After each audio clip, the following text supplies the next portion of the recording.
Hey everyone, how's it going? This is Nanice, and this is your Astro Tarot reading for the full moon in Leo, happening on Thursday, the 28th of January at 9:15 p.m. Cairo, Egypt time. I'm going to start off by talking about the astrology. Then towards the end of the reading, I'm going to pick a tarot card for the collective. So I believe this is going to be a big, glamorous, and yet potentially frustrating Leo full moon. As always, full moons are a time of heightened emotions, but especially for this one in particular, watch out for excessive displays of dramatic emotion because Leo can be quite theatrical. But do take the opportunity to enjoy the warmth, heart-centered, playful energy during this time. So full moons are a culmination of a seed that you planted 2 weeks ago during the new moon in Capricorn. And it's also a manifestation of a seed that was planted 6 months ago during the new moon in Leo, which was on August 19th of 2020. So look back at that time and what was going on. You can look back at your social media posts, or you can look back at your journal if you do that, or you can look back at your emails or messages. Remember what was going on around that time and see what's come to light right now, because that seed has it's bared fruit, and it's being illuminated right now. So as I said earlier, this full moon does not come without some serious tension. And I don't expect anything else at the moment after what's happened in 2020 and 2021 just starting, and we don't know what's going to happen. Lockdowns are still going on, and the uncertainty of the future is looming over us. So there is that very strong tension in the air right now. And the full moon is happening in the sign of Leo, and across the moon is going to be in Leo, and on the other side of the sky is going to be the sun. A full moon is always an opposition, a perfect opposition between the sun and the moon, and the sun is going to be in Aquarius. The sun is the ruling planet of Leo. However, it's on all the way on the other side of the sky. It's known to be in its exile in Aquarius. It's a little bit of a tricky situation for the sun, because the sun likes to shine in the midsummer sky, and it's in Aquarius in a very cold part of the sky, where it's about the maverick and the outcasts, or the people in the fringes of society, the loners, while the sun is about being central. So there's this there's tension coming from that. And the sun and Saturn are like polar opposites.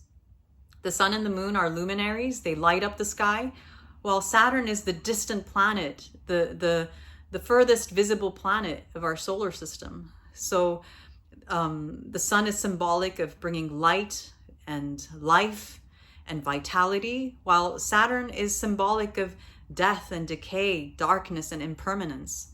So these two themes are going to be showing up.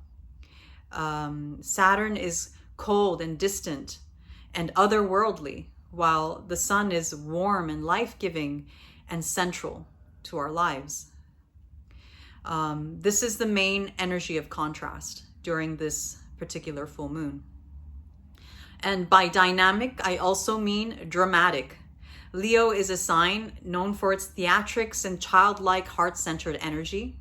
And we could be getting overly dramatic about our woes of social distancing, of not being able to get together to party, and of the anxieties and sadness that this is causing us. And I mean, it's already has been, but this is going to be lit up during this time of this full moon.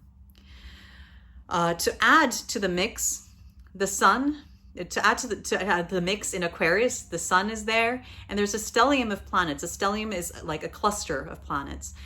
Saturn, Jupiter, and Mercury are all in Aquarius, opposing a lonesome moon on the other side of the zodiac. And this stellium in Aquarius is being amped up by a very empowered, soon to be very empowered Jupiter. Jupiter is going to conjunct the sun. And when that happens, it's known as a cazimi. And this means that Jupiter is sitting on the throne with the king. While the king or the queen or the central figure, the leader. However, the leader is in exile. It's not in its home sign. So I feel like there's going to be a shift in power from centralization to decentralization, and this full moon is going to really highlight that. And it's going to be this, and Jupiter can put that on, like bring that onto steroids. Like we're really going to see power of the people, as opposed to the power of the royalty or the select. And well, I certainly hope so. And I'm just looking at my notes here. So yes, this Jupiter is going to amplify that. And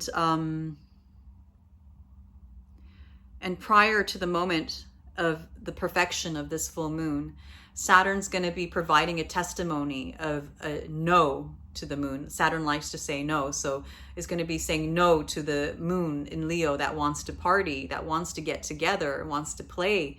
But hopefully generous Jupiter will provide us with an option to satisfy our desires through getting together, perhaps through the means of technology and communications from a distance.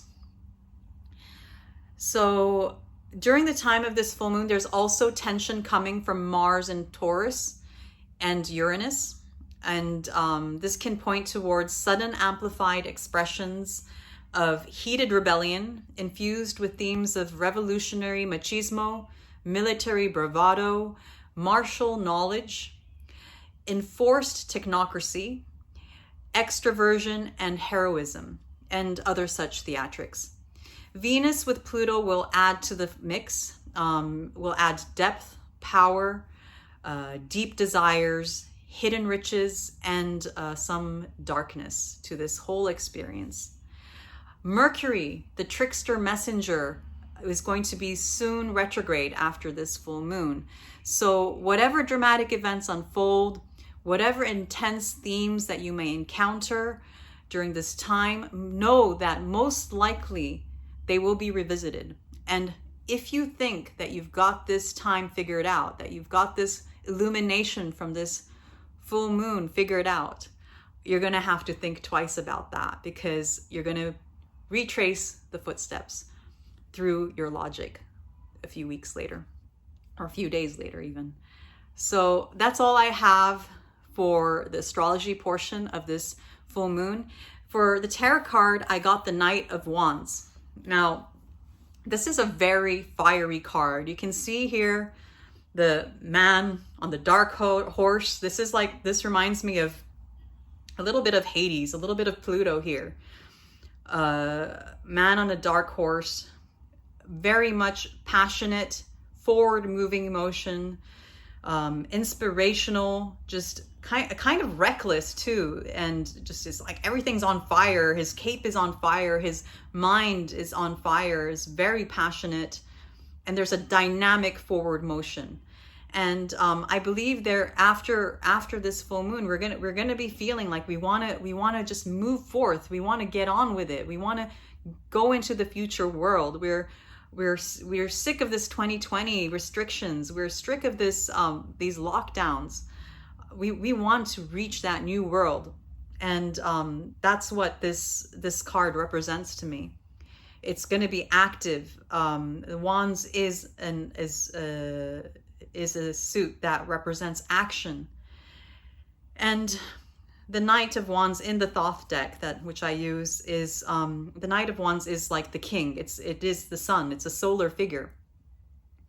So I believe we're all going to be feeling this sense of empowerment, that we, as the people, not our leaders, not our governments, that we are going to want to take the power in our hands, and we're going to want to charge forth. But I would add that we do need to be cautious. Saturn is in its home sign. We need to take caution, and it's going to be squaring our willful Mars.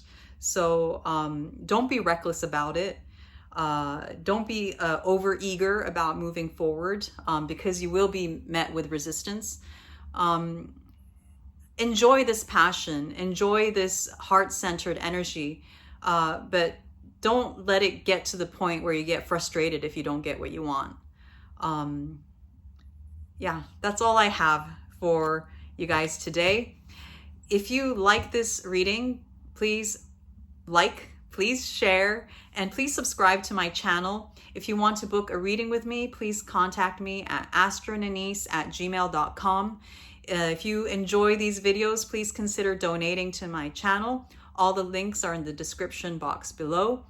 Thank you guys so much for watching. I hope you have a very wonderful, blessed full moon in Leo, and I'll be speaking to you guys soon. Bye.